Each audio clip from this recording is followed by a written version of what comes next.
இன்றே டவுன்லோட் செய்து உங்கள் ஃபேவரட் ஷோக்களை என்ஜாய் பண்ணுங்க.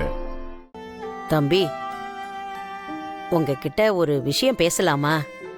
என்ன பாட்டி, என்கிட்ட போய் பேசலாமா அது இதுன்னு எதுக்கு பெர்மிஷன்லாம் கேட்டுட்டு இருக்கீங்க? என்ன விஷயம் சொல்லுங்க. அது தம்பி, பாரதி உங்ககிட்ட அப்படி பேசுனதை கேட்க ரொம்ப சங்கடமா இருந்துச்சு. அவளுக்கு உலகமே அவ குழந்தைங்க தான். அப்பான்னு ஆசையா கூப்பிட்டுக்கிட்டு இருந்த பசங்களை நீங்க அப்படி கூப்பிட வேண்டான்னு சொன்னது அவளை ரொம்ப காயப்படுத்திருச்சு. நேத்து நீங்க பசியில இருக்கீங்கன்னு தெரிஞ்சதும் அவளோட அந்த காயம்பட்ட காலோட அந்த நேரத்துல போய் சமையல் கட்டுல நின்னு உங்களுக்காக அவள் உப்புமா செஞ்சு கொடுத்து உங்களை பசியாத்த சொன்னதே பாரதி தான். பாட்டி, என்ன சொல்றீங்க? நேத்து நீங்க தானே அதை செஞ்சு கொண்டு வந்ததா சொன்னீங்க. பாரதி தான் அப்படி சொல்ல சொன்னா.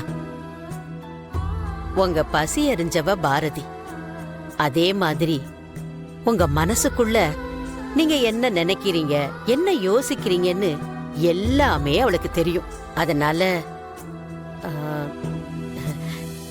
இதுக்கு மேல என்ன சொல்றதுன்னு எனக்கு தெரியல தம்பி. நேத்து நைட் அதை சாப்பிட்டப்பவே அந்த டேஸ்ட் எங்கேயோ ஃபீல் பண்ணியிருக்கோமேன்னு யோசிச்சது கரெக்டாக தான் இருந்திருக்கு. இத்தனை அன்பையும் பாசத்தையும் என் மேலே வச்சுக்கிட்டு எதுக்காக பாரதி இந்த நடிப்பெல்லாம்? பாரதி,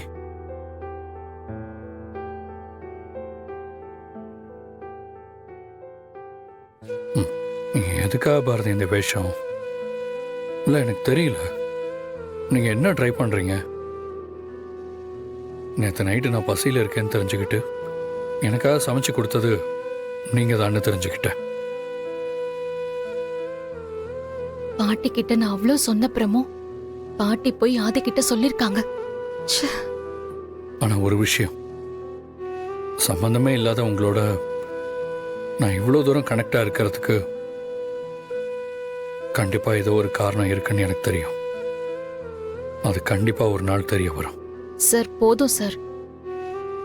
இப்ப இத சொல்றதுக்காக தான் இங்க வந்தீங்களா? ஆமா சார், நேத்து நைட்டு நான் தான் சமைச்சு கொடுத்தேன். ஏன் நான் செய்யக்கூடாதா? நான் உங்ககிட்ட வேலை பார்க்குற ஒரு ஸ்டாஃப் தான். நீங்க என்னோட பாஸ். முதலாளி சாப்பிடாம இருக்காரேன்னு ஒரு வேலைக்காரியா நான் செஞ்சு கொடுத்தேன்.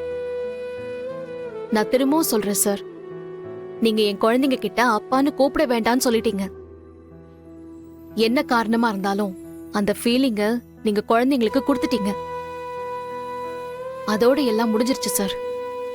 இந்த வீட்ல சமைக்கிறதுக்கும் சேர்த்து வேணா நீங்க எனக்கு சம்பளம் கொடுத்துருங்க. அந்த வேலை செய்யறதுல எனக்கு எந்த பாதிப்பும் இருக்காது.